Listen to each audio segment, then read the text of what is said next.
नहमदुहु व नसल्ली अला रसूलिहिल करीम।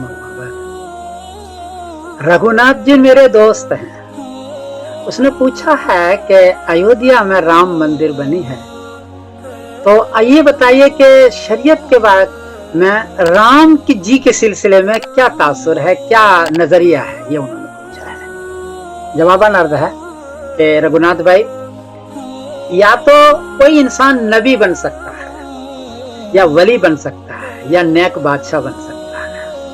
नबी बनने के लिए तो हम नहीं कह सकते, इसलिए कि जब तक कि कुरान या हदीस में पता नहीं हो कि ये नबी है, तब तक हम नहीं कह सकते। सिर्फ 25 नबी का जिक्र है कुरान में, राम का नहीं है। वली भी हम नहीं कह सकते, इसलिए कि वली के लिए जरूरत है कि वो तौहीद पर अमल करता हो उस जमाने में, मुसलमान हो गया कि उस जमाने में। हमें पता नहीं है कि राम साहब ये मुसलमान थे या नहीं। अलबत्ता जो मैंने पढ़ा है थोड़ा सा राम जी के सिलसिले में, तो ये पता चलता है कि वो नेक बादशाह थे अपने जमाने के, नेक बादशाह। अब हम 3 पैगाम है इस्लाम में। एक तो ये कि हम इन लोगों को गाली नहीं दे सकते, एहतराम के साथ बात करेंगे। कुरान पाक में खुद मौजूद है, वला तसुब्बुल लज़ीना यदऊन मिन दुनिल्लाहि फयसुब्बुल्लाह अदवन बगैर इल्म, कि आप इन लोगों को गालियां न दें, दूसरे मजहबी पेशवा को, वरना वो भी आपको गालियां देंगे। इसलिए हम उनको बुरे नाम से, अलकाब से, बुरे नाम से नहीं पुकारेंगे राम जी को या किसी भी चीज को।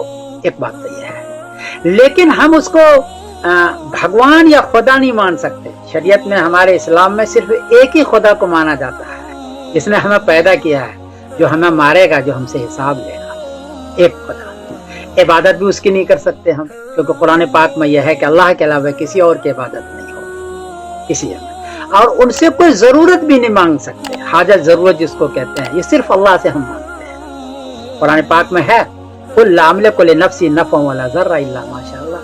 खुद नबी करीम सल्लल्लाहु अलैहि वसल्लम जो हमारे सबसे बड़े नबी है, उनको ये कहा कि आप ऐलान कीजिए कि मैं भी अपने जात के लिए नफा और नुकसान का मालिक नहीं हूँ।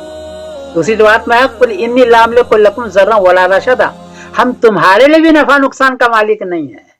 एक नबी से जब ये कहलवाया गया है कि नफा नुकसान का मालिक अपने लिए नहीं हूँ, तुम्हारे लिए नहीं हूँ, इसलिए इस्लामी शरीयत में हम किसी भी नबी से या वली से या बादशाह से या राम जी से हम हाजत नहीं मांग सकते। तो 3 बात है कि उसको खुदा नहीं मान सकते, उसकी इबादत नहीं कर सकते, उससे हम जरूरत नहीं मांगते, अलबत्ता हम उसको गालियां नहीं देंगे। 3 बात हो गई। इस्लामी शरीयत में यह भी है कि आप जिस मुल्क में रहते हैं, दूसरे को डिस्टर्ब न करें। देखो, हम बरतानिया में रहते हैं, यहाँ ईसाई भी है, यहूदी भी है, मुसलमान भी है, हम अमन के साथ रह रहे हैं। हम उसको बुरा भला नहीं कहते, वो हमें बुरा भला नहीं कहते। इस्लाम, हिंदुस्तान हमारा मुल्क है। हम नहीं चाहते कि वहाँ 2 समुदाय, 2 कौमों के दरमियान लड़ाई हो और हिंदुस्तान टूट जाए, खराब हो जाए, उसका इकोनॉमिक्स खराब हो जाए, ये ऐसा नहीं करें। तो मुसलमानों से गुजारिश है कि आप अमन चैन के साथ रहें, दूसरे मजहबी पेशवाओं को बुरा भला न कहें या उसके गलत अंदाज से उसका नाम लेना। और गैर मुस्लिम भाई, रघुनाथ भाई, आपके सारे हजरात से वो गुजारिश है कि आप हमें उसकी इबादत पर मजबूर न करें या उसके ऐसी चीजों पर मजबूर न करें जो हम मजबूर इस्लामी शरीयत के खिलाफ, क्योंकि कुरान पाक हमें मना करता है, फिर हम इस्लाम से निकल जाएंगे। ये 2 पैगाम है। फिर भी किसी को तकलीफ हुई हो, किसी को परेशानी हुई हो, मेरी बात से मैं पहले से माफी मांगता हूँ। अस्सलाम वालेकुम व रहमतुल्लाहि व बरकातहू।